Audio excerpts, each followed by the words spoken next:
October 11, 2017, Washington. Each year, taxpayers subsidize America's homeowners by roughly $70 billion, with the benefits flowing disproportionately to coastal areas with high incomes and pricey homes, from New York and Washington to Los Angeles and San Francisco. The subsidy for homeowners comes in the form of a deduction from their taxes for the interest they pay on their mortgages. An affluent New Yorker, for example, would have saved an average of $3,694 in 2015, according to an analysis of IRS data released Wednesday by the real estate company Apartment List. In Metro Los Angeles, the deduction was worth an average of $4,568. In San Francisco, still more, $5,500. But under President Trump's tax proposal, some Americans would likely be steered away from this tax break. Here's why. Mr. Trump's plan would double the standard deduction, which taxpayers can take if they don't itemize deductions. The doubled standard deduction could exceed the savings many receive now from itemizing their expenses for housing, state, and local taxes and related costs. But the Trump plan would also eliminate many existing itemized deductions, including those for state and local taxes, so that some people who now itemize might end up paying more. The president's proposal would essentially marginalize the use of the mortgage interest deduction, which is the government's primary form of direct housing assistance. It distributes 3 times more money this way than it does in the form of vouchers for impoverished renters. Can you guess the home prices? Take our real estate quiz. Trump administration officials say their tax plan is designed to benefit the middle class.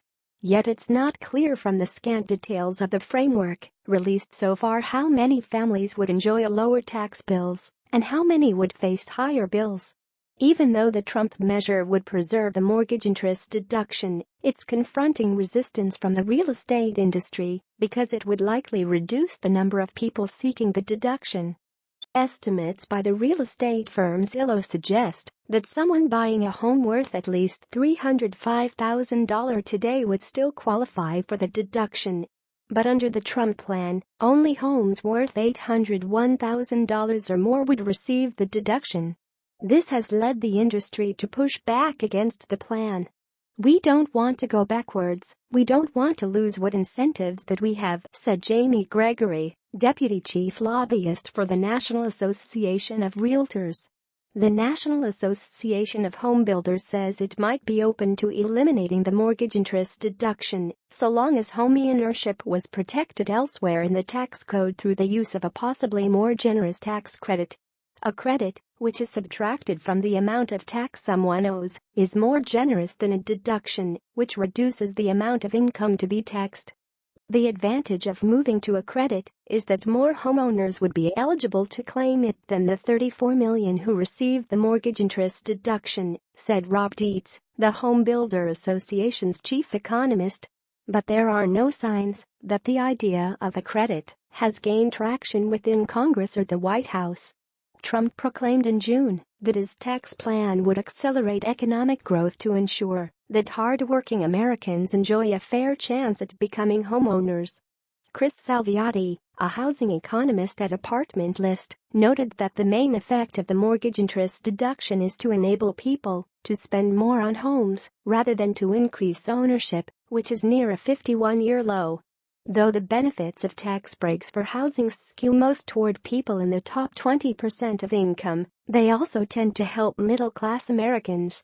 Roughly half the households in Metro Washington with incomes between $74,000 and $112,000, a group that could be considered middle class in that area, take the mortgage interest deduction and saved an average $2,530 in 2015. The average home price in the Washington area is just below $400,000. Areas with lower home values tend to benefit less from the deduction. A similar group of middle-income households in Indianapolis, where the average home cost around $140,000, saved only $655 on average in 2015, and just 19% of them took the deduction. The savings for middle-income households are just $691 in Cleveland, $666 in Little Rock, Arkansas, and $673 in Memphis, Tennessee. Yet the apartment list analysis also indicates that Trump's tax plan would do little for lower-income households. A mere 11% of households with income below 80% of the national median qualify for the mortgage interest deduction or rental housing vouchers.